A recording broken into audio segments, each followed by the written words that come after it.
plazerra ez ezik, ore handia dela guretzako Vanessa Berretxa Irriera gurekin edukitzea.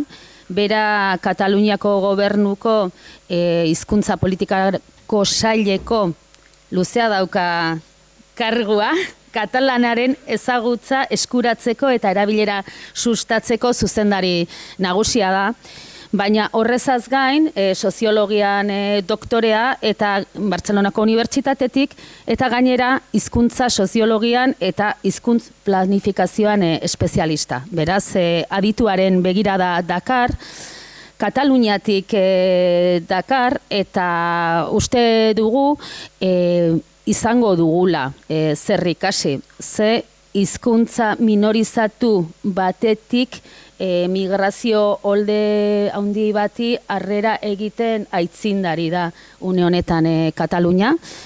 Hortan dabiltza besteak beste buru belarri eta egin berri duten Pacte per la Lenguan ere gai honek badauka bere tokia. Beraz, ikasteko prest nahi duzunean aurrera, Vanessa. Eskerrik asko. Egunon eta eskerrik asko. Bon dia.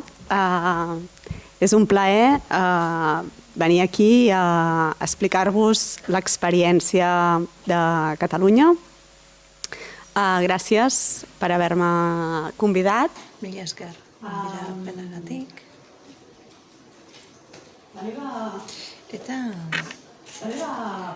nire aurkezpenean zehar 3 atal estaliko ditut. Lehenik eta behin testuinguruari buruz hitz egingo dizuet eta azalduko dizuet zein den gure testuinguru demografikoa Katalunian. Ikusiko duzuen bezala eta dagoeneko aipatu den bezala erronka oso handia da demografiaren arloan duguna. Hitz egingo dut ere labur egoera soziolinguistikoari buruz eta baita ere arauei eta araudiei buruz.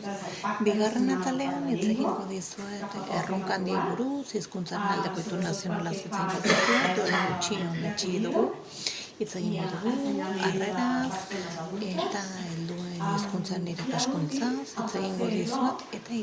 atalean azalduko dizuet zer eskarmentu izaten ari garen harrera linguistikoari dagokionez. Nolabaiteko katalogo bat azalduko dizuet harrerarekin lotuta.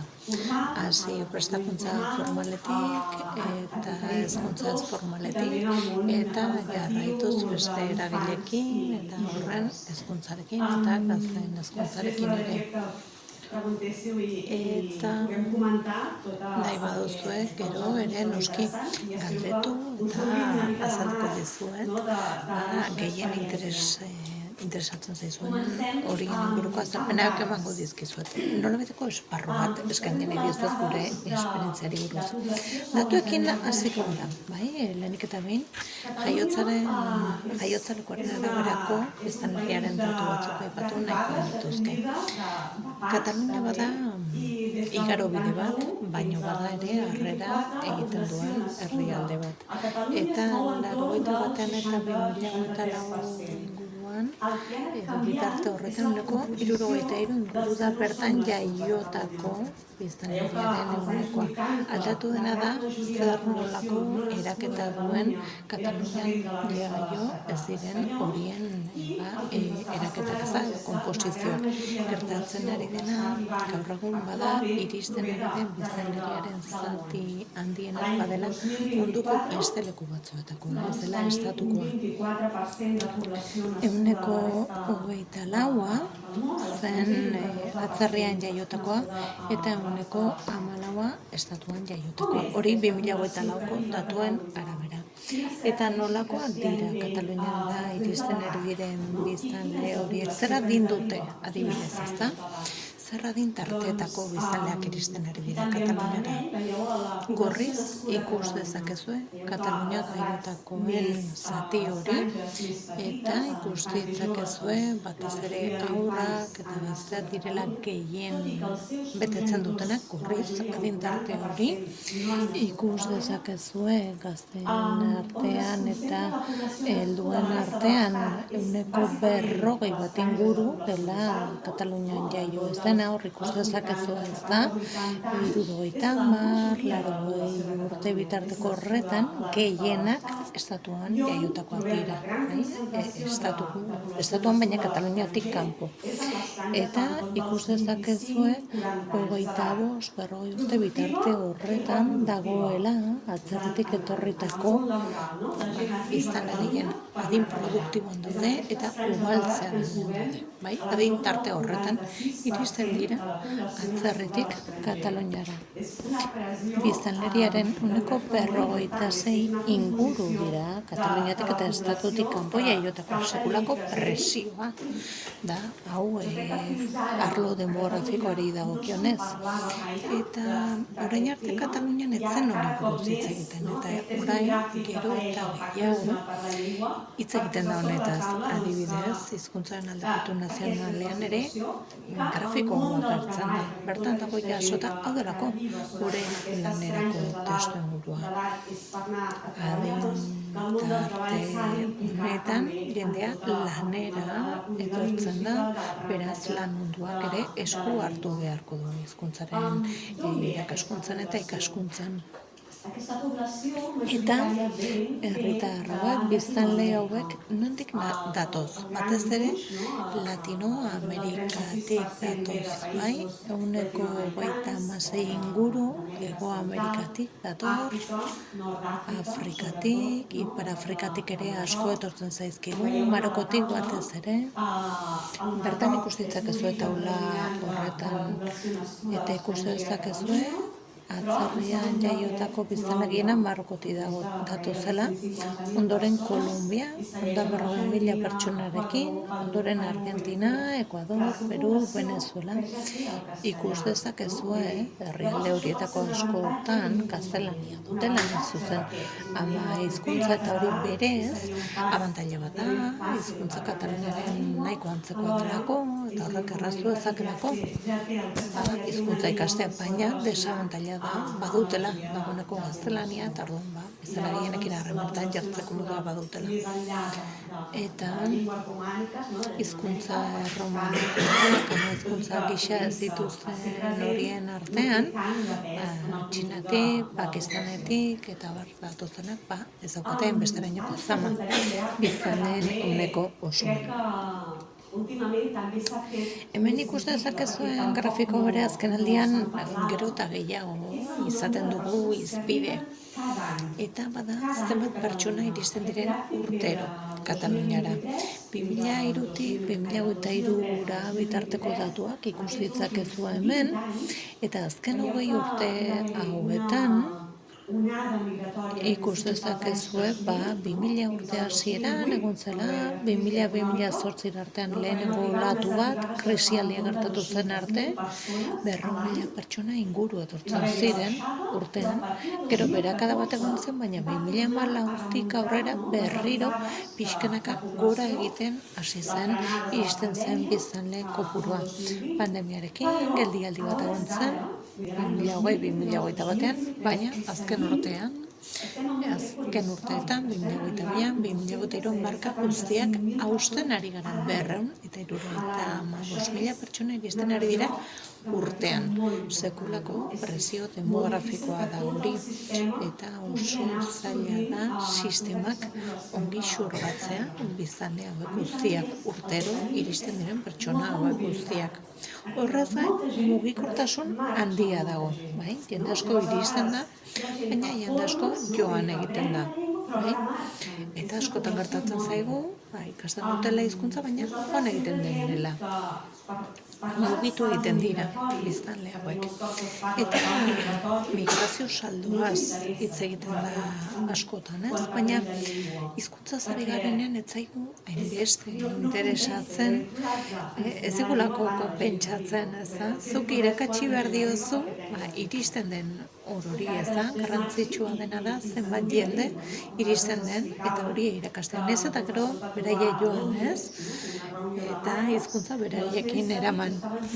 Kontatu ziguten, Londresera lanera joan zen irakasle batek nola, Londresen lanean ari zela, bere seme-alabak ari ziren katalanez beste familia bateko aurrekin, ez da?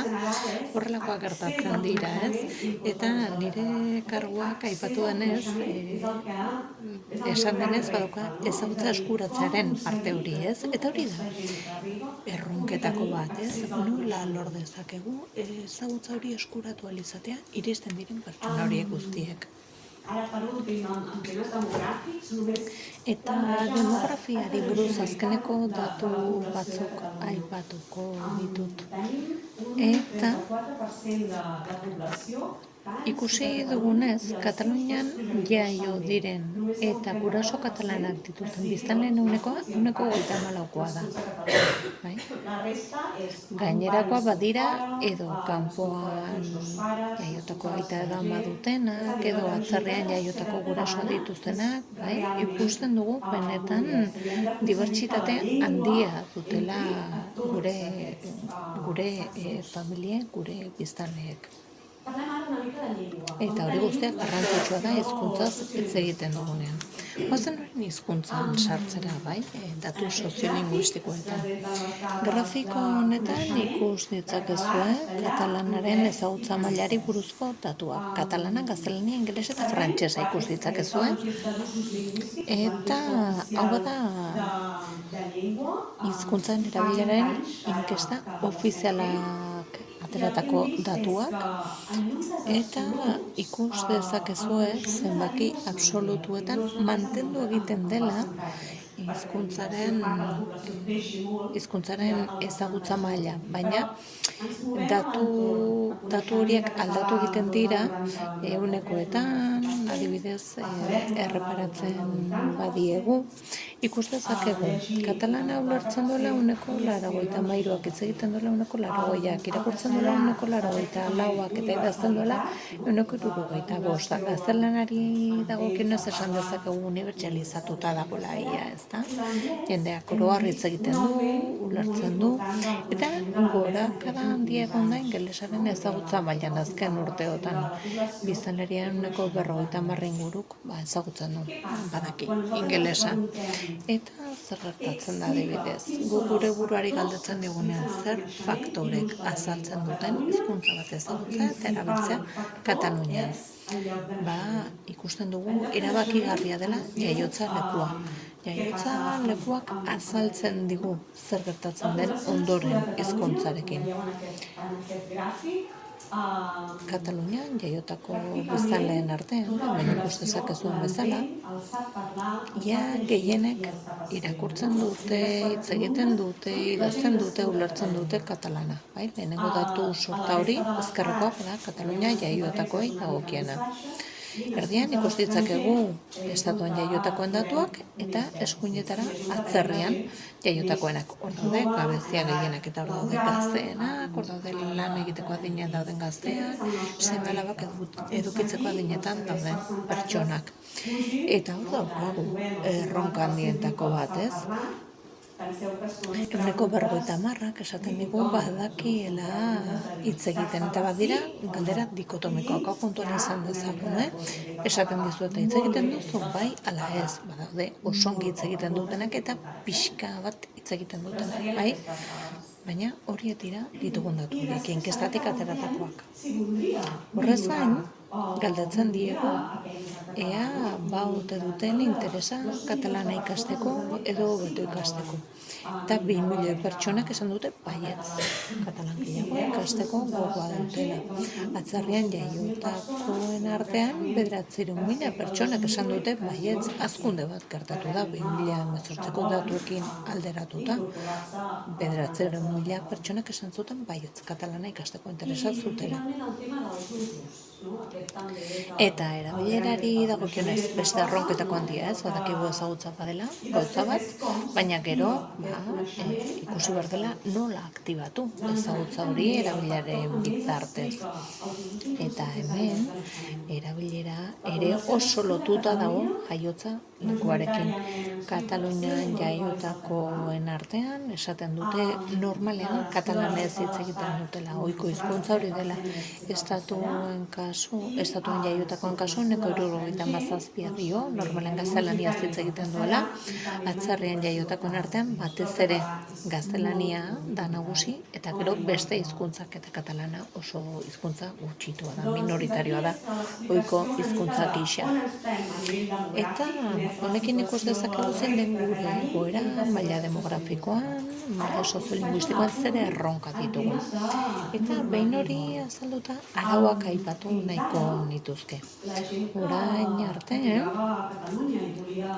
Kataluniara iristen bazinen eta zure egoera normalizatu eta legezatu nahi bazenuen txosten bat egiten zizuten bai, errotzari buruz.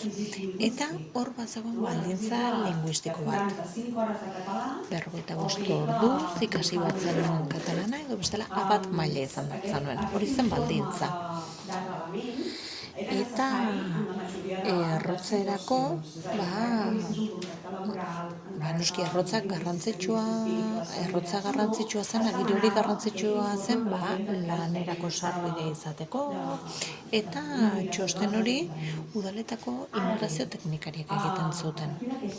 Baina, aurtendik aurrera, araudi berri bat iritsi da, eta araudi berri horren arabera, errotze hori eskatuko zaie inolako lotura familiarik ez duten horiei edo ikastaro bat egitera etorri diren horiei.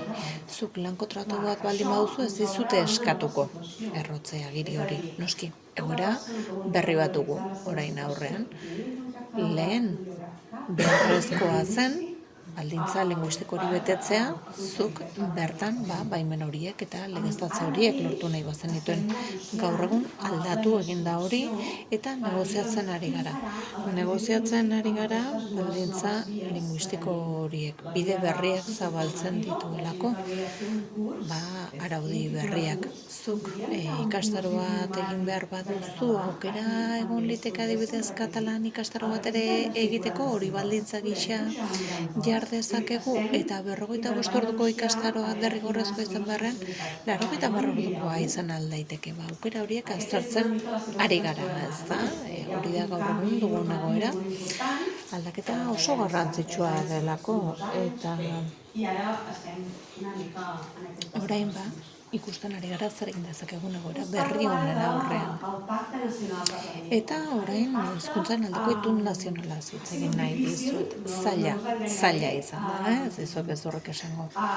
Zaila izan da, ituna adostea eta sinatzea erronka handia izan da, urteak eta urteak izan dira, honetan lanean emandakoak.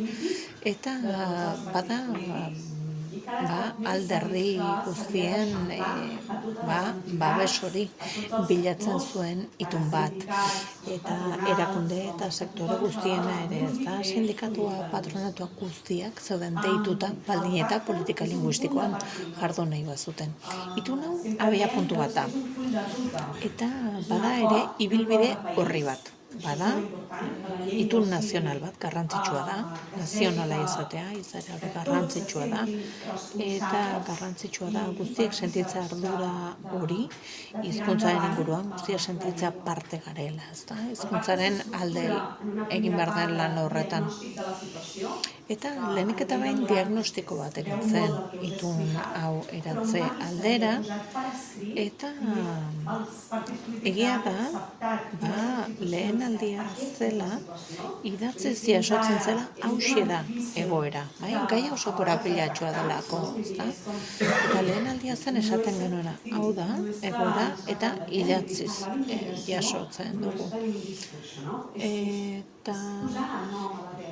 Eta egin dena izan da, errealitatea izendatu, bai? Migrazioaz hitz egitea ez da zertan izan behar diskurtso xenofoboetarako bide ematen duen zerbait, ez? Hau da errealitatea eta izena jarri diogu. Eta helburu batzuk ere jasotzen dira, itun honetan, eta baita ere neurri batzuk, ekintza batzuk. Hau da, helburu hau ditugu, zer ekintza egin behar ditugu honetarako, nor da arduraduna eta zer aurrekontu izango dugu horretarako. Hori ere garrantzitsua da, lortu nahi ditugun helburuak lortzeko. Zer gehiago, itunak 9 horizonte ditu, bai? 9 item, 9 helburu ditu. Lehenengoa bada hizkuntza politikak ahalbidetzea katalanak dituen erronkak gainditzea. Bai, hori da abiapuntua. Kontuan izan da hizkuntza politika, ez duela soilik hizkuntza politika sailak egiten, ez? Baizik eta badela zeharkakotasunez landu beharreko zerbait. Gobernuan, administrazioetan, gizartean. Bada, begirada hori zabaltzea, ez da? Osasungintzan, esku hartzea, lan munduan esku hartzea, kulturan, sindikatuetan guztiek parte hartzea eta esku hartzea.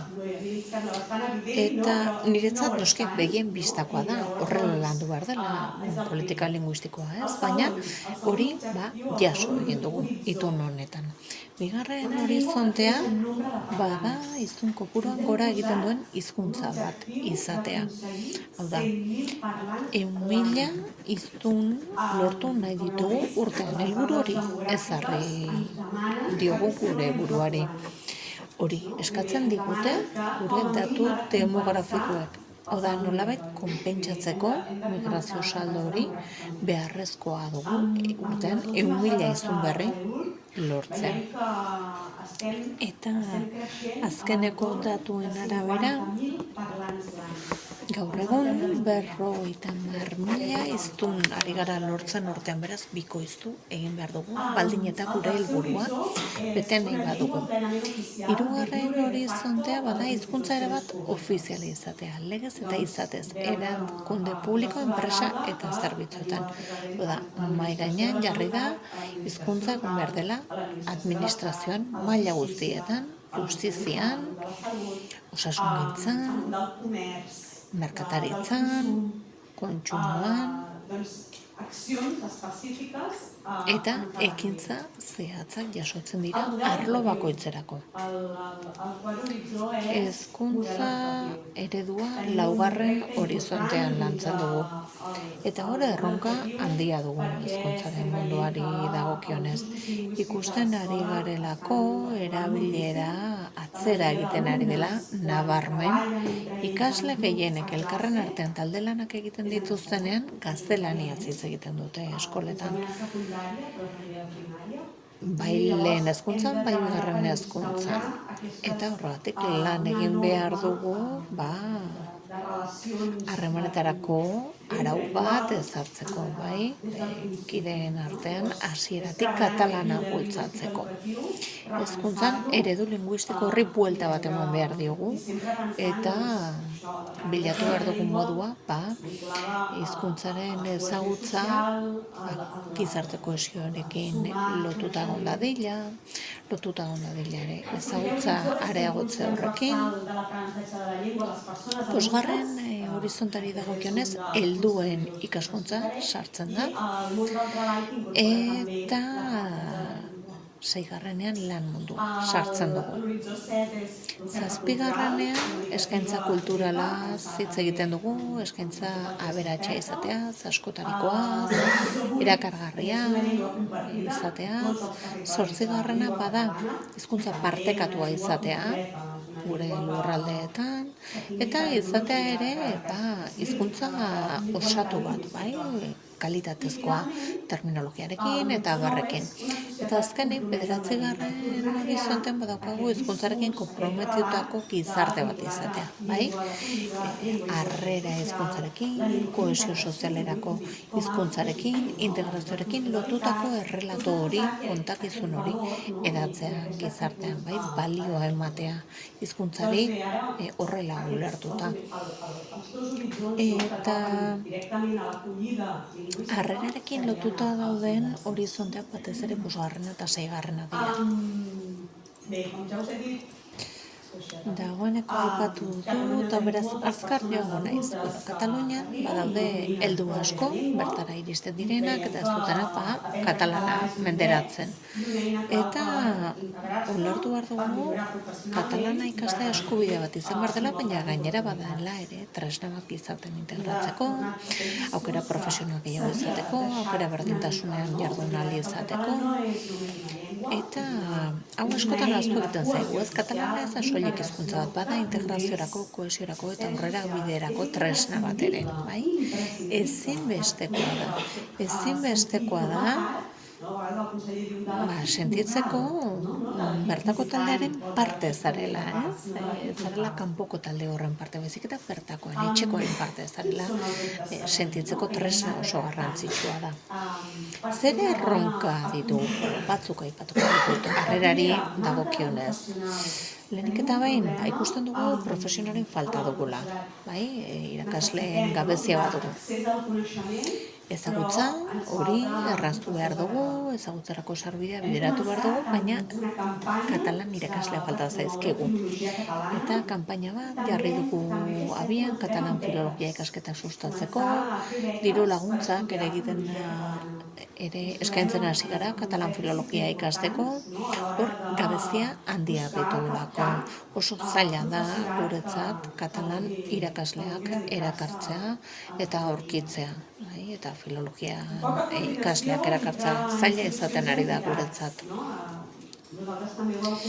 Beste erronketako bat bada erakunde, instituzio horietan dagoen koordinazio falta, zuek ere aipatu duzu ez, ekimen asko daude, baina koordinazio maila oso txikia da. Erakundeen artean, da administrazioen artean, eta hor, honena litzateke koordinazio bat, bilatzea, plangintza partekatu bat egitea, denok batera arraun egitea ez da, ikustea zer behar ditugun, ikuspegi globalago bat izan beharko genuke, harrera hobe bat egin ahal izateko. Hizkuntzaren normalizaziorako batzordetik ere babes handiagoa behar da. Eraginkortasuna bultzatzeko azpifinantzatuta daude, orain 8 milioi jaso dituzte eta irailean 100 langile berri sartuko dira partzuergora. Aldaketa nabarmena izatea espero dugu, baina hor jarraitzen du adibidez lehen esan dudan zailtasun horrek, ez da? Irakasleak erakartzarena. Baina partzuergoak motore gisa eta ardatz egituratzaile gisa hor bultzata handiago bat behar du. Bestalde ikusten ari gara, prestakuntza eskaintzak ez duela asetzen eskaria. 8.000 pertsona ditugu itxarote zerrendatan partzuergoan. 8.000 pertsona daude ikastaro bat egin ezinean. Eta eskaintza zabaldu egin behar dugu. Baina partzuergoak ez du gaitasunik hori egiteko. Horregatik da garrantzitsua erakunde guztiekin elkarlan hori egitea, ez da? Sindikatuekin, patronatuekin, guztien artean ikastaro gehiago sortzeko eskaintza hori zabaldu ahal izateko beti, noski, partzuergoarekin koordinazioan. Formula berri bat bilatu behar dugu. Adibidez, prestakuntza egin ahal izatea dagokizun erakundean, baina gero azterketa froga egitea partzuergoan edo hizkuntza politika sailaren bitartez. Azkenean aukerak eskaini behar ditugu eta modua bilatu behar ditugu eskaintza hori zabaltzeko. Horrez gain ere garrantzitsua da formatuak ugaritzea. Orain arte gure ikastaro baziren hemen hasten zara, hemen emaitzen duzu eta ibilbidea duzu, horri buelta bat eman behar diogu. Enpresetara joan behar gara, adibidez lan munduan beste formatu batzuk eskaini, bestelako formatuak, ahozko ikastaroak eskaini, agian, ez, ahozko erabilera hori bultzatzeko eta ezagutza hori bultzatzeko. Hau da, aztertu behar dugu benetan zer behar dituen jendeak eta horren araberako eskena bat egin. Gure beste arazoetako bat bada, jende asko 45 ordu soilik ikasten duela katalana, bai? Zuk zure baimenak lortzeko 45 ordu behar dituzu, 45 ordu eginda, nahiko ez da. Hor, bilatu beharko genuke modu bat, implikazio handiago bat bultzatzeko 45 ordutan ez delako ikasten katalana. Beraz, hor jarraitutasunen nolabait bultzatu beharko genuke. Hori da beste erronketako bat. Eta material falta bat ere badaukagu, pixka bat hor geratu gara zarkituta. Hor materialak eta metodologia berritu egin behar ditugu. Eta baita ere ikusi dugu landa eremu batzuetan, herri txiki batzuetan zailtasun gehiago dituzela partzuergoko ikastaroetara iristeko. Beraz, hor sailetik pilotu moduan diru laguntza batzuk jarri dituzte abian landa eremuetako herrietan irakasleak kontratatu ahal izateko eta ikastaroak antolatu ahal izateko. Eskualde mailan, udalekin antola daitezke, abat, mailetarako, lehenengo harrera horretako ikastarok eskaini ahal izateko. Eta zer lortu nahi dugu? Eragile sozial, sindikal, enpresarialek implikazio maila handiagoak izatea, eta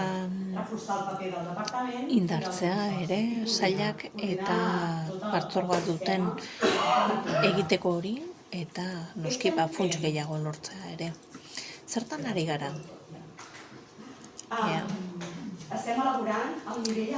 Momentu honetan lanan ari gara abat mailarekin. Gezurra badirudi ere, ez geneukan diseinatuta abataren froga hori, eta datorren urtean sartuko da indarrean azterketa berri hori, eta 90 orduko ikastaro bat antolatu da, partzuergotik abat mailarako, eta baita ere ikastaro trinko edo espres bat 45 ordukoa. Hizkuntza romaniko batetik baldin bazatoz eta baldin baduzu prestakuntza maila bat, agian 45 orduko ikastaro hori izango da proposa zuretzat abat maila lortzeko. Eta hau da, bada pilotu bat, probatzen ari gara. Badakigu pilotuekin zer gertatzen den, batzuetan asmatzen dugu eta besteetan hanka sartzen dugu, baina horretan ari gara probatzen. Horretaz gain ere badaukagu Kataluniara ongi etorria egiten digun nolabaiteko paketetxo bat, ez? Badaukazu, oinarrizko hiztegi bat, informazio jakiteko non ikas dezakezun katalana, sailburuaren ongi etorri gutun bat, esaten zuten mila esker, natortzagatik, eta baita ere, hor sartuko litzateke ere azken ekimen hori aipatu dana, garatzen ari garen eta badela, herrietan ikastaroak antolatzeko diru laguntzak ematearena. Lehen esan dizuet, ez? Harreran hainbat ekimen ditugula eta nolabaiteko katalogo bat azaldu nahi nizuela. Hemen batez ere lan egiten ari gara partzuergotik, hizkuntza normalizaziorako partzuergorako lehen esan du badela gure bizkarrezurra. Prestakuntza eskaina egituratzen duena baditugu, izaera orokorreko ikastaro horiek, abatetik zebira hori ari gara lantzen, eta eskaintza bat urteko 1.000 plazakoa. Eta ia 5.000 ikastaro dira urtero antolatzen direna. Izan daitezke, hastapenekoak, oinarrizkoak, aurreratuak, eta horrez gain ere badaude zenbait ekimen erabilera sustatzeko. Orain ikusi duguna, bada ez dela nahikoa ikasgelako ikastaro horiekin, ez dela nahikoa, ikaslek kalera irten behar dute.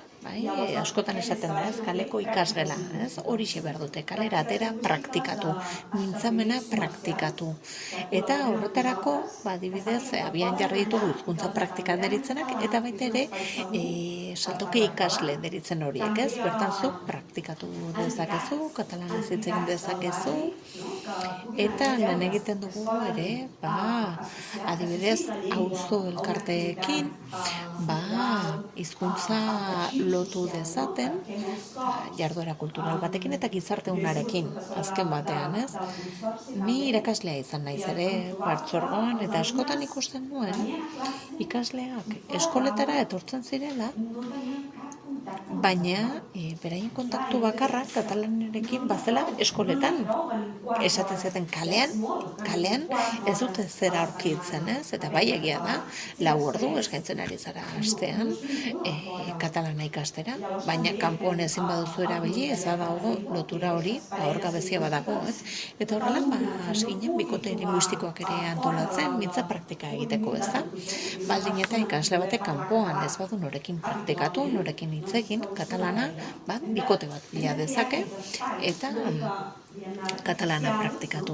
Beraz, horrelako espazioak sortu behar dira, modu artifizial batean, ez? Nolabait, beste gizarteetan agian ez da beharrezkoa, baina gure kasuan beharrezkoa da ez ditugulako horrelako espazioak.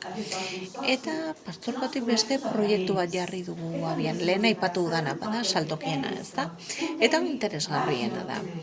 Eta kasu hauetan teknikari bat badoa saltokietara eta 15 minutuko tartetxoak egiten dira. Bai, ez du saltokien lan egiten duzunez, ez duzu astirik etortzeko ikastaroetara, demagun taberna bat dela. Bueno, venga, 15 minututan. Hitz egingo dugu, hemen erabiltzen den gaietaz, ez? Kafesnea izotzarekin, ebakia, bai? Horrela, 15 minutuko tarteetan, landu egiten dugu hizkuntza eta horrela, eramaten dugu beste espazioetara. Horrelako ekimen txikiak ere egiten ditugu. Badaude ere, harreran lan egiten duten beste espazio batzuk badira, 3 oinarriak batetik baditugu. Helduen prestakuntza zentroak, bertan ere egiten dira ikastaroak A batetik B bira, eta alfabetatzea ere lantzen da guretzat oso garrantzitsua da hori lantzea ere. Askotan alfabetatu gabeko biztanleak iristen direlako gurera, eta partzuergoan ez delako lantzen alfabetatze hori. Hor gabezia bat genuen, eta horrela, helduen prestakuntza zentroetan alfabetatzea ere lantzen da.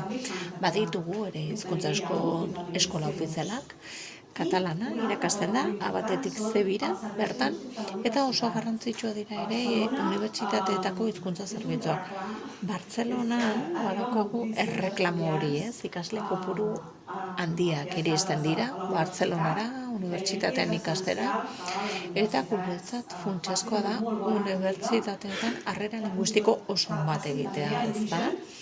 Eta jatorrian ere egitea, bai? Zuona iristen zarenerako hizkuntza ezagutu ahal izatea, baina ikastaroak eskaini ahal izatea A bat mailatik C bi mailara unibertsitate guztietan. Doakoak dira, gainera, lehenengo maila horiek. Eta hori dagoeneko egiten ari gara, unibertsitate guztietan.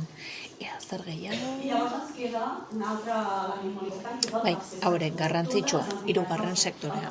3. sektoreko erakundeetatik sekulako lana egiten ari dira harrera soziolinguistikoari dagokionez.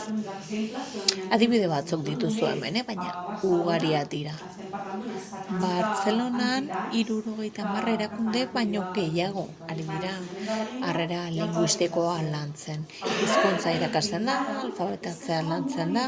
Orain arte genuen arazoa zen 45 ordu horietara oso mugatuta zegoela, bai? Errotze agiria lortu ahal izateko behar ziren 45 ordu horietara.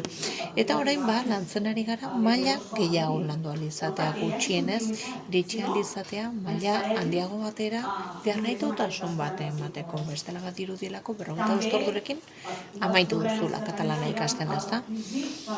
Eta hor beste arazoetako bat bazen irakaslei eskatzen zitzaien hizkuntza maila, bai? C2koa izaten zen eta C batera aldatu da, baldin eta irakaskuntzan esperientzia badute. Azken batean, lantzen ari gara ikaskuntza horretan jarraitutasun bat eskaini ahal izatea, bai? Ez mugatzea lehenengo maila horietara. Eta asko lantzen ari gara ere nork bere kontura ikasi ahal izatea, Adibidez, Parlakat plataforma daukagu, eta bertan zure kasa eta doan ikas dezakezu katalana, tutorearekin edo tutore gabe, modalitatea askean, eta badago ere eskolta iparla, aizu, entzun eta hitz egin izeneko ikastaro bat, hau ahozko formatuan eskaintzen da alfabetatu gabeko helduentzat pentsatuta baitago. Eta bada beste baliabide bat, ez da, katalana irisgarri egiteko. Hizkuntzen voluntarioak pentsatzen dute ekimen hau agian ezagutuko duzuela, oda lehen aipatu dudana, ez, bikote horiena, mintza praktikak egin ahal izateko. Voluntarioak eta ikasle bat elkartzen dira, eta asko erabiltzen da partzuergoan praktika hori ahalbidetu ahal izateko. Eta orain, bikotez gain, hasi gara lanean erakundeekin lan egiten, bai?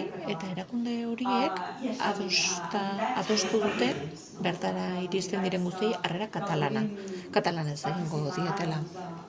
Eta txiki daitezke nahi duten erakundeak.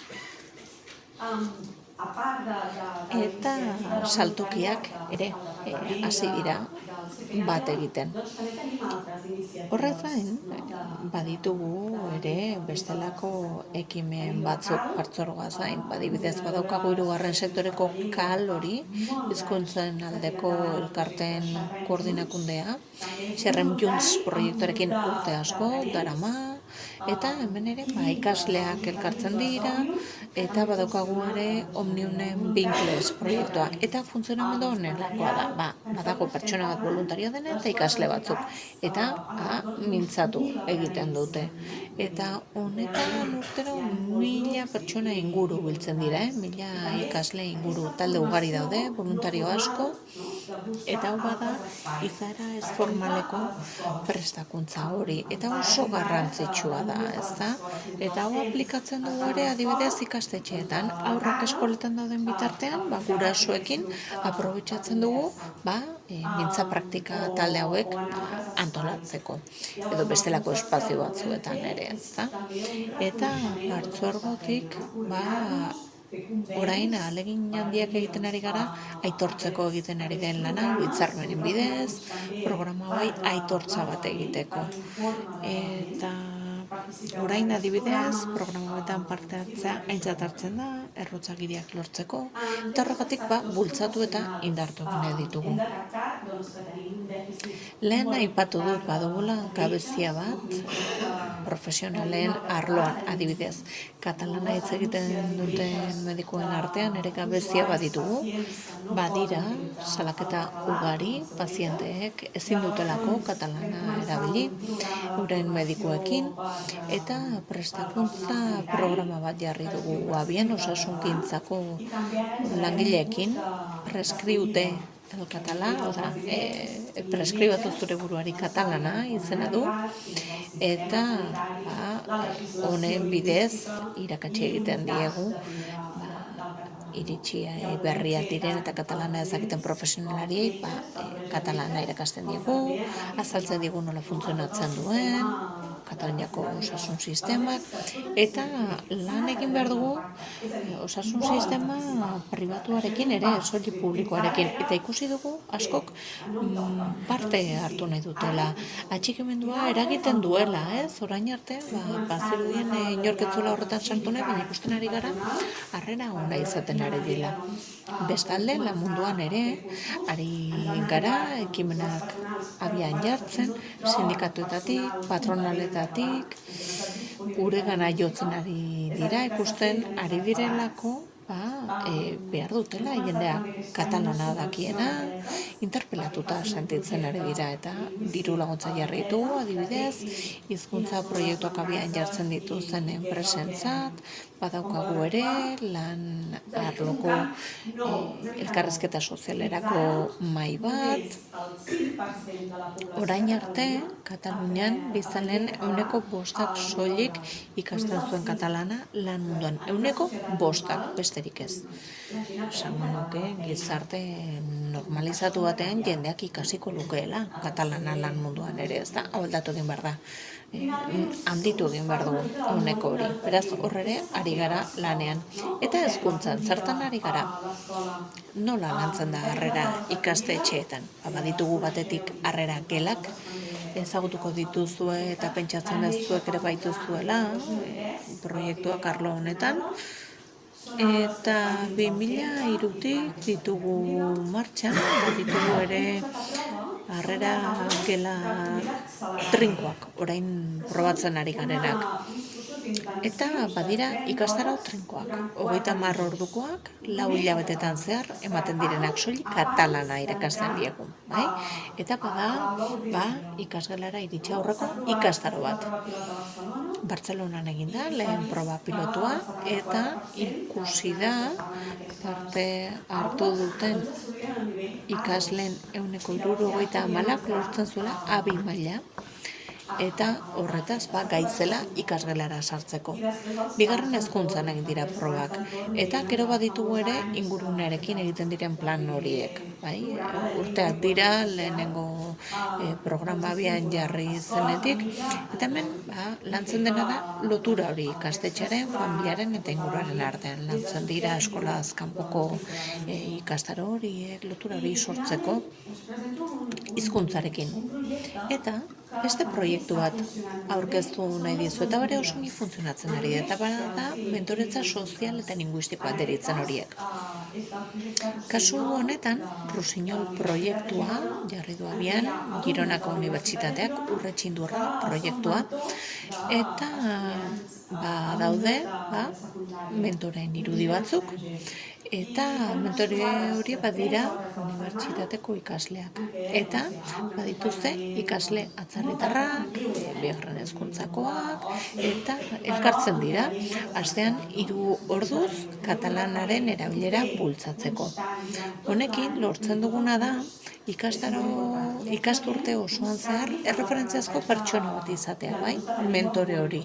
Eta honek izugarri laguntzen du hizkuntzaren ikaskuntzan. Eta amaitzera noa, zer erronka ditugu, zer ondorio atera ditugu batetik, harrera linguistiko hori indartu egin behar dugula, funtsezkoa dela, ardatz nagusi bat izan behar dela, katalanaren irakaskuntza berregituratu behar dugula eta dezentralizatu behar dugula, ezin dugu dena egin partzuergotik, sektore guztiek parte hartu behar dutela, eta hor ituna lehenengo urrats bat da, bestetik jatorrian ikastea ere bultzatu behar dela, migrazio planifikatuarekin lotuta, eta hor adibidez lanan hasi gara Kolonbiako kontsulatuarekin, eta Bartzelonako unibertsitate batetik hasi gara sustatzen jatorrian ikastaro horiek egin ahal izatea. Horrek ere nolabait lagundu egiten dielako, akonpainatuako sentitzen dira. Bestalde, lotzea katalana, laneratzearekin, gizarteratzearekin, segregazioari, arrazismoari eta xenofobioari aurre egitea, hizkuntza kohesio sozialarekin lotzea, hizkuntza lotzea ere enplegagarritasunarekin, lan baldintza hobeekin, eta hizkuntza ere aurkeztea integrazioaren eta kide izaten simbolo gisa.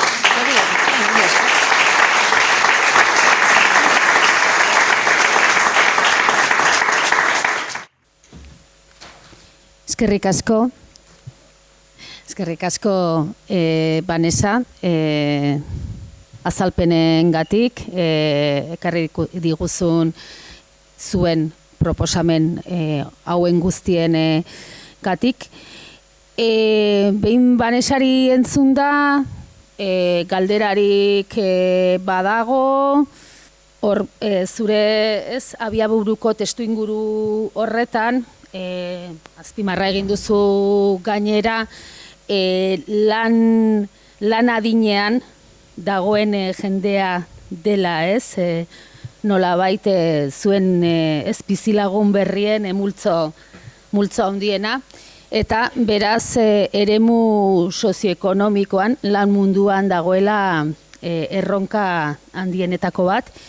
Gizarte konpromisoa aipatu duzu, sindikatuen eta patronalaren konplizitatea ere bai, Zertan gauzatuko da pixka bat?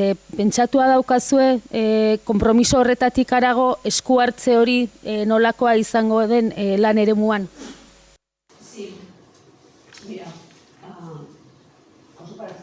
Bai, adibidez.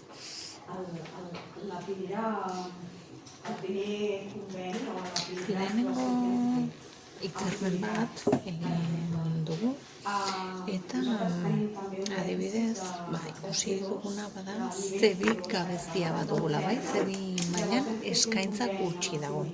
Eta horrela, hitzarmen bat sinatu dugu sindikatuekin, haiek eskaintzeko zebi maila hori, eta guk batzordetik egiten duguna da, agiria eman, bai, prestakuntza haiek egiten dute, eta agiria guk egiten dugu.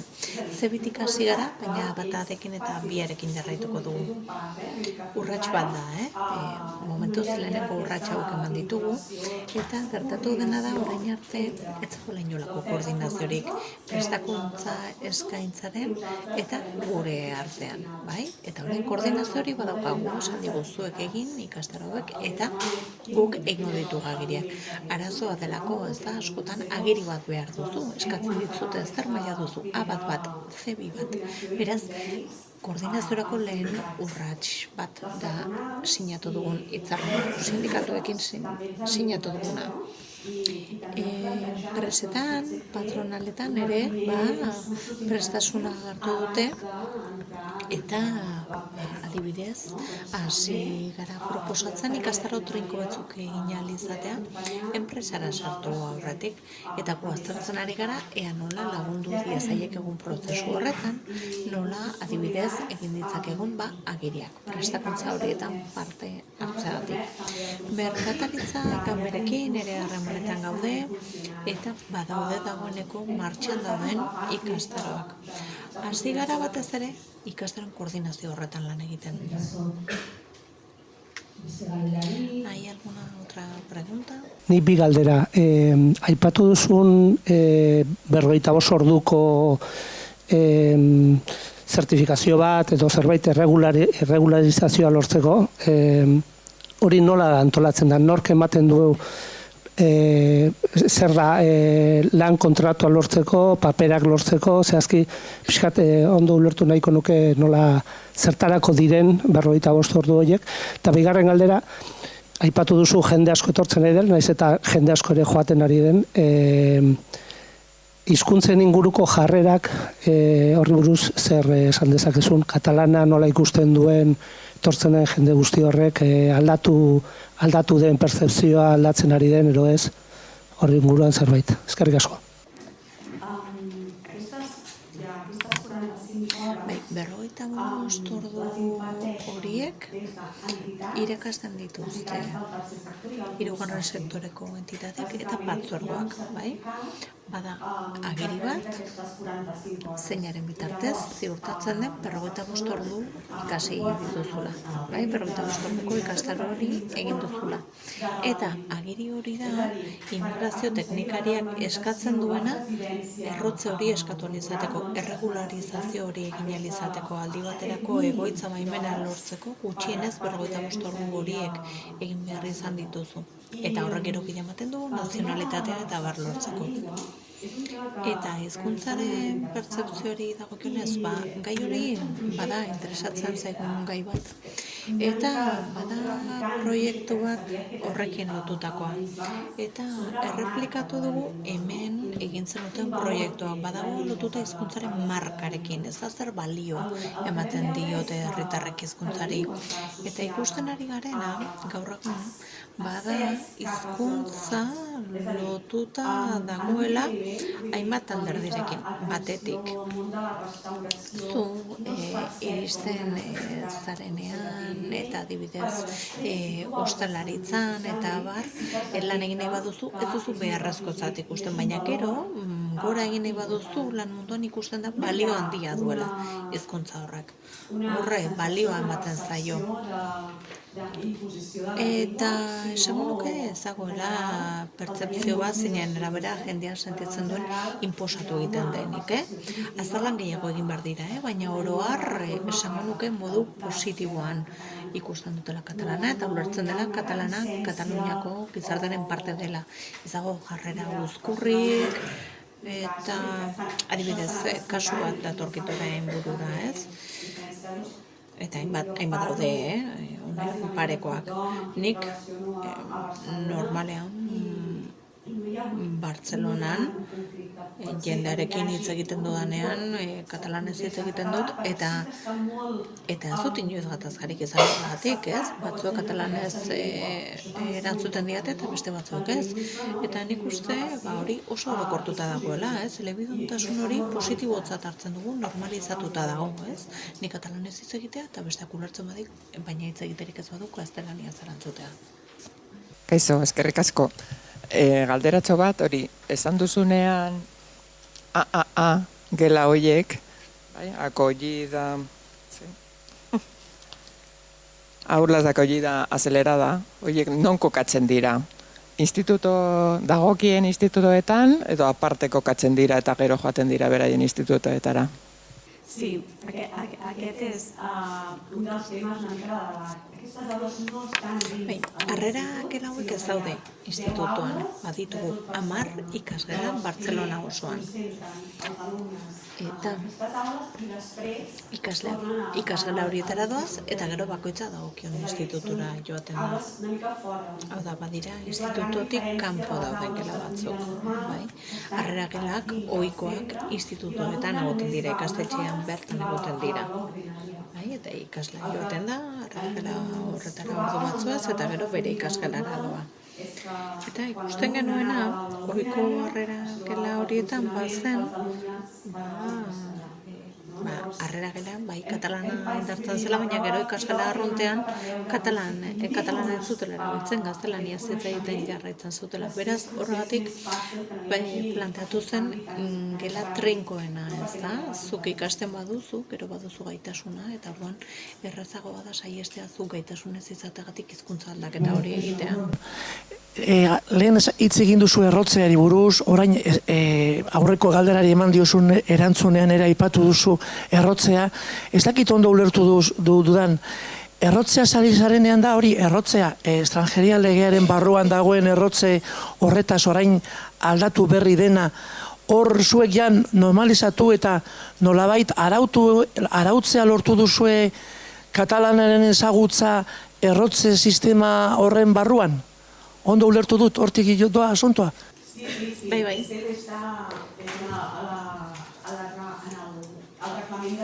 Bai, atzerritartasun araudia, estatuak onesten duen horretaz ari nintzen.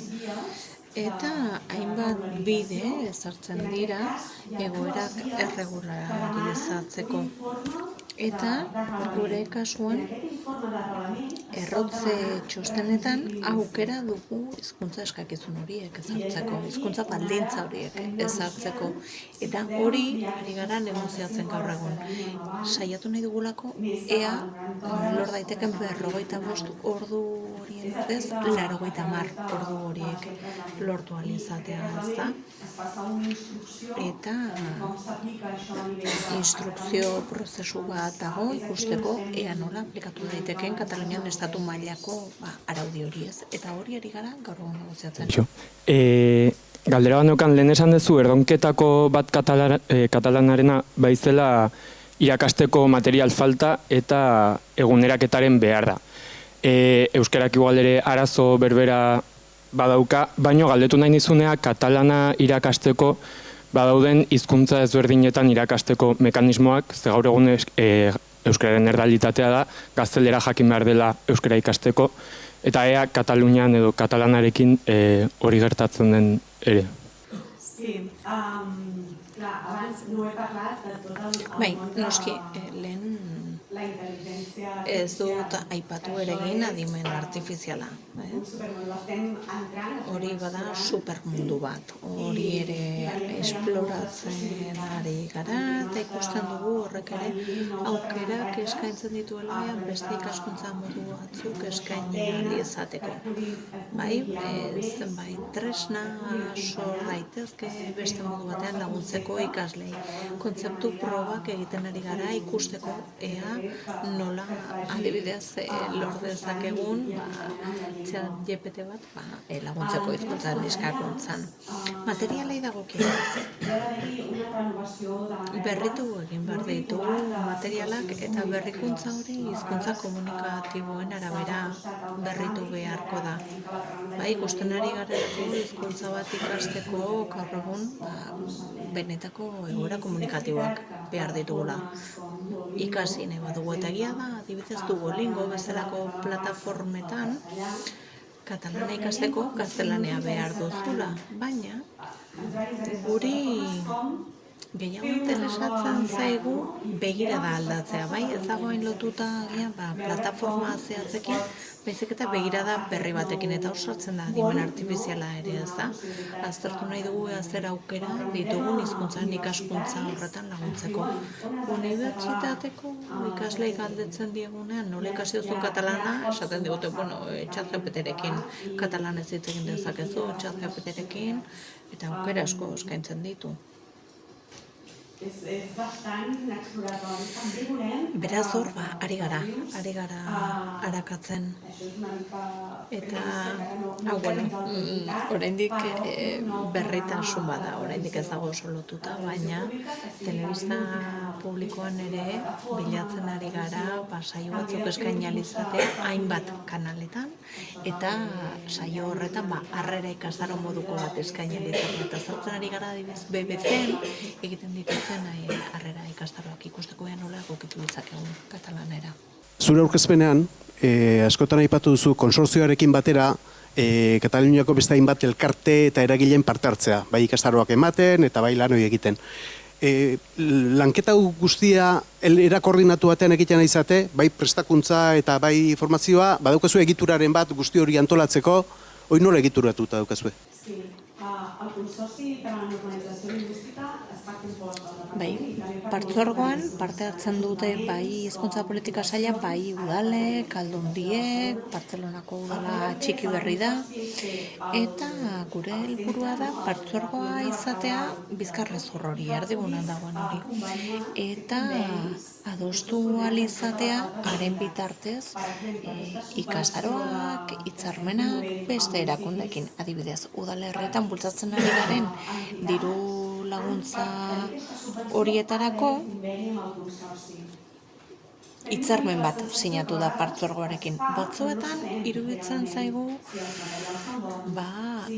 nolabait gainean gaudela, baina beste batzuetan iruditzen zaigu zugula benetan egiaztatzen ea materialak aproposa diren, ea kontratazioa egokia izaten ari den, irakaslei dagokienez, eta horregatik partzuergoan ere begirada berritu nahi dugu. Eta nahi dugu koordinazio lan horri gehiago erreparatzea. Esan dugun bezala erakunde asko direlako prestakuntza horietan parte hartzen ari direna. Beraz, nahi dugu partzuergoak erdigunean egote horretaz gain, lan egitea koordinazio erakunde gisa eta baita ere homologazioak eskainiz. Adibidez, erakunde batek ikastaro bat eman nahi badu, nolabait homologatu ahal izatea partzuergoak eta egiaztatzea erakunde hori aproposa dela katalanaren irakaskuntzarako. Horretan ari gara. Kaixo. Eskerrik asko, egin duzun aurkezpen argiagatikan. Nire galdera da, aipatu dituzu, aipatu duzun guztia lotuta dagoela hezkuntza formalari begira, eta hezkuntza ez formalean, hezkuntza araututikan kanpo ikaskuntzari begira, katalanaren ikaskuntzari begira. Nire galdera da, aipatu dituzun zailtasunei aurre egiteko, alegia ikasle horiek geletara sartzen baziren nola gaztelania nagusitzen zen, kanpoan edo ikasgelatikan kanpo euskeraz, katalanez hitz egiteko dauden zailtasunak, eremu ez formal horren barruan aisialdiari begirada jarri diozue, alegia aisialdi ezitzaile horretan katalana sustatzeko eta hizkuntzaren sozializazioa katalanez eman dadin proiektuak badituzue?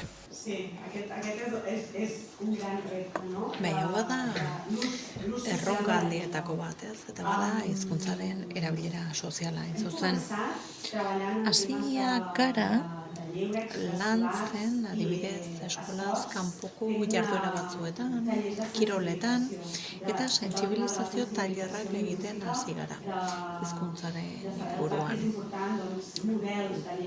Eta badakigu garrantzitsua dela hizkuntza mantentzea baita ere erreferente horietatik kanpo, ez? Eta erreferenteak ez izatea soilik irakasleak, baita ere aisialdiko monitoreak eta abar. Eta adibidez, mahai jokoetan ere lan handia egiten ari gara. Bai, mahai jokoak modan daude zorionez, eta katalanez asko egiten ari gara. Badago diru laguntza bat sustatzeko katalanez egiten diran mahai jokoak, tailerrak antolatzen ditugu, ikastaroak, lehiaketak, mahai jokoetan aritzeko. Eta batez ere gazteetan pentsatuta, adibidez, hiri musika ere baliatzen ari gara, bai? Musika urbanoa rap tailerra, katalanez, ikastetxeetan ere, eskolaz kanpoko ikastaro gisa, edo antzeslanen bitartez ere, bai? Antzeslanak katalanez, eztabaida pizteko ere gero, ez? Interpelatua sentitu daitezen, eta hitz egin dezaten, adibidez, zer gertatzen ari da osasungintzan, zer gertatzen da egoera honen aurren edo bestean aurren zaudenean, bai, pixkat pizteko eztabaida hori.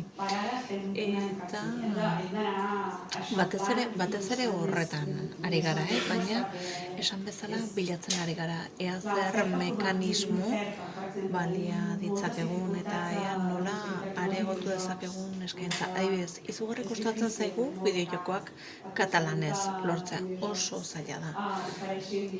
Bideojokoak katalanez eskaini alditzaten lortzea. Ari gara lanean, enpresekin, ikusgaitasuna landu behar da azken batean, ez? Eta urratsa handia eman da, ikusentzunezkoen plataformenetan, katalana, gero eta gehiago sartzen da, filmen katalogoetan, serien katalogoetan, horra ahalegin handia egin da azken aldian. Azken batean bada, eskaintza areagotzea, ez da? Baita ere ikusentzunezkoetan, eta baita ere eskolaz kanpokoetan, aisialdeko jardueretan, musikan, eta beti ere lotuta hizkuntza jokoarekin, aisialdearekin, eta adibidez eskaraben oso ondo funtzionatzen ari da, bai, hitzak sortzeko mahai joko hori. Hori oso ondo funtzionatzen ari da lurralde guztietan.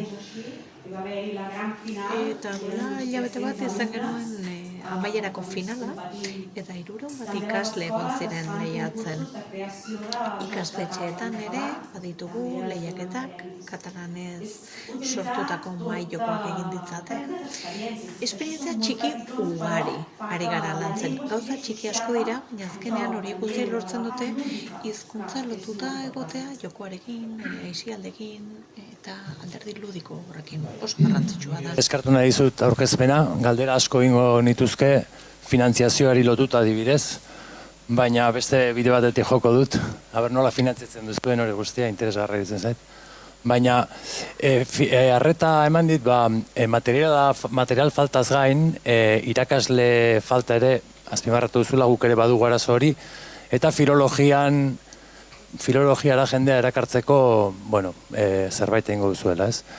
Ez dakit filologia bakarrik bultzatu nahi duzuen, edo ikusten duzuen adibidez, kirol mundura hizkuntza eramateko, edo lan mundura, edo beste arloietako profesionalak hartu, eta horiek hizkuntzaren bultzatzaile, sustatzaile, dinamizatzaile, edo irakasle bilakatzeko aukera. Seguran ere filologia oso zenbaki txikietan dabil, baina baditugu beste aukera batzuk, beste esparru batzuetan, ez da?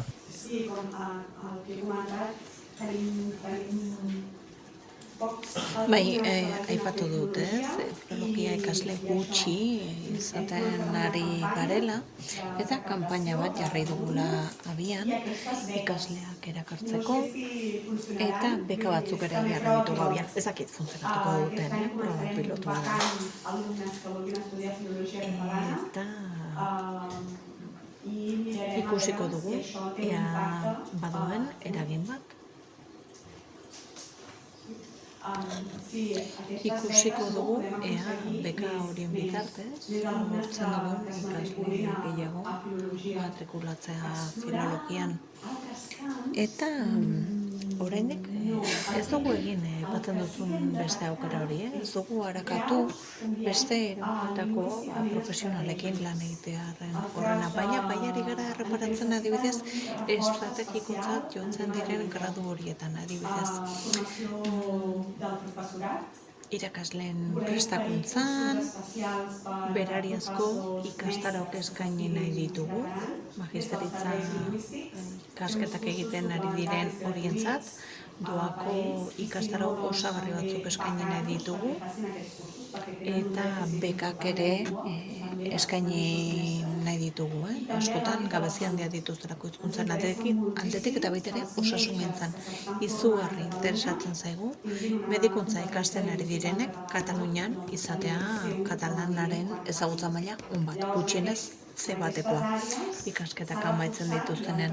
Eta hor, arlo horretan badaukagu berariazko aurrekontu bat, hori indartzeko unibertsitatetik, hizkuntza zerbitzuetatik berariazko ikastarok eskainti ezazkieten, profesionalak izango diren ikasle horiei. Egunon, eta eskerrik asko, aurkezpenagatik. Arkaitzek atera du gaia, filologiarena, interesatzen zait.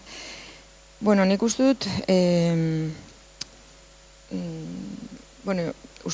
gaur hemen aipatze dutzak, ematen diola gure lanari edo euskal ikasketak eta hemen filologia, euskal filologia ditzen denari, jartzen du aurrean, ez da, zeginkizun daukagun, baina iruditzen zait, nola planteatuta dauen tradizioz filologiak eta euskal filologia edo katalana, baina baita besteenak, ez da, hispanikoak edo inglesak eta ere ustut deituak izan behar direla, ez, lan honetara. Zati gaur egun irakasle faltaren aurrean, ikastetxeetan ari dira edo itzulpengintzako ikasle, ikasle izandakoa, klase baten edo hispanikasekoak, eta alde batetik, eskaintzen den formazioa irakasle izateko filologietan, eta hori begiratuta daukagu, tradizioz eta izatekotan bada irakasgai bat, didaktikan, besteren bat soziolinguistikan, psikolinguistikan, eta askotan dira edo,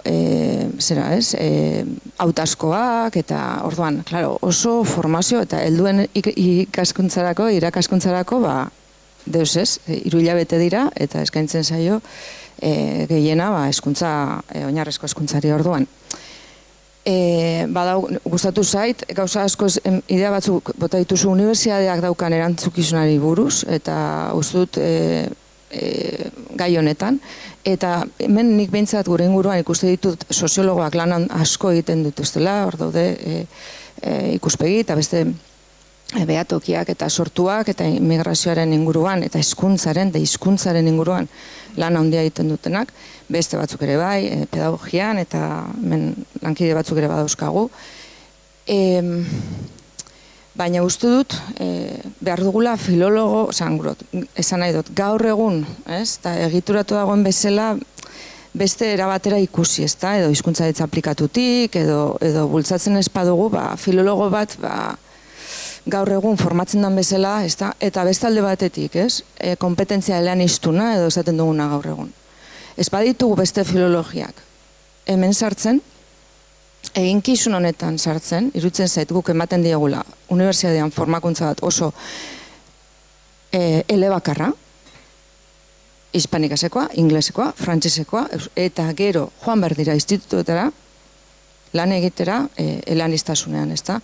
Orduan, eta honekin amaituko dut, eta orain bai pixkat oso subjektiboa dan iritzi bat emango dut, ezta? Baina iruditzen zait, bai kalean, bai unibertsitatean, eraikitzen ere garela euskarati zubiak, ez? Etorkinekin edo etorri berriekin, eta iruditzen zait gazteleraz, bizi den jende asko mugitzeko, ni behintzat gai ez naizela, ezta? Edo lako zerbait badago, askotan harrera hortik pasatzen da, eta gaztelera, bizi naizen kontestuan, Gasteizen, auzoan, egiten ari gara, elkar bizitza bat, askotan, gaur egun oparoagoa dena, etorkinekin, gaztelera, hor iruditzen zait, hori ere, nik behintzat zailtasuna dauzkat jarreretan ikusten dugu, emaitza psikolinguistikako lanetan, ikerketetan ere ikusten dugu. Euskararekiko gaur egungo kontestuan, zati bat behintzat dela pixkat zaila mugitzen, etorkinekin, baina ez dakit, baina hau oso subjetiboa da. Bai, ados nago, eta filologiei dagokienez geratu dira guztiz zaharkituta, ez daude egokituta mundu berri honetara eta gure gizarteak dituen behar horietara irakaskuntzari dagokionez, eta gure kasuan katalana irakastari dagokionez. Gure kasuan ez dago, katalan filologian ez dago didaktika ikasgairik, bat ere ez. Eta saiatu gara aldaketa hori bultzatzen, baina oso zaila da, unibertsitatean gauzak aldatzea. Badakizu zer zaila den, kurrikulumak, irakaskuntza planak aldatzea. Oso zaila da, baina hor gabezia oso handi bat dugu. Izan ere, irakasle horiek ikasgeletara doazenean ez dituztelako baliabideak egoerei aurre egiteko, ez dituzte baliabideak dibertsitate linguistiko hori kudeatzeko, eta arazoa dugu. Irakasleen prestakuntzan ere etzeie irakasten, ez dago hizkuntza murgiltzari buruzko ikasgairik. Eta hor gabezia oso handi bat dugu.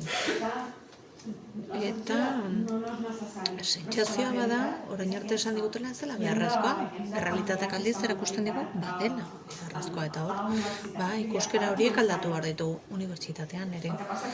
Hortan ari gara, baina badakigu zaila dela, bai? Ez du galdutzat ematen, baina zaila da, baina saiatu behar gara.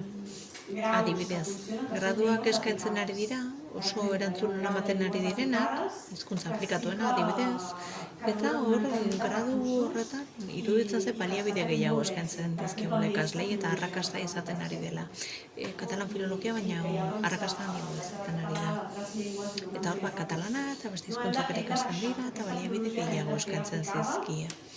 Filologia aplikatu egin behar dugu, ez da, aplikatuago izan behar da. Eta baliabidea behar dituzte ikasgaletara iristen diren irakasleek, bai? Jakin behar duten nola kudeatu ikasgalako egoera hori, bai? Ez da, hizkuntza eta literaturan ikasitakoa, ez askoz gehiago behar dute. Galderaz josi zaitugu, Vanessa, bai, karri diguzunak jakimin bat eragindunaren seinale, atxeden pixka bat emango diogu eta guk ere hartuko dugu. Eskerrik asko, Vanessa, benetan, eta txalo bat.